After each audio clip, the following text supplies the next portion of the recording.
Estas experiências advêm um bocadinho de quê? Tudo depende das pessoas que também com quem interagimos do outro lado, não é?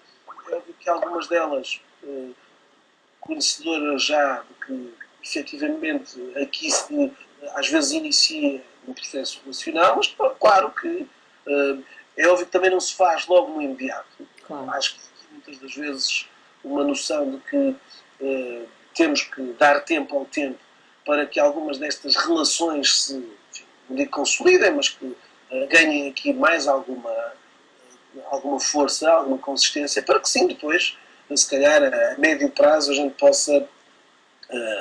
Porque isto dependerá também do tipo de pessoas com quem interagimos. Claro. São pessoas dessa área de interesses, das nossas áreas de negócio, sempre não com a perspectiva de venda logo imediata, mas de facto no desenvolvimento de uma relação e de uma relação profissional.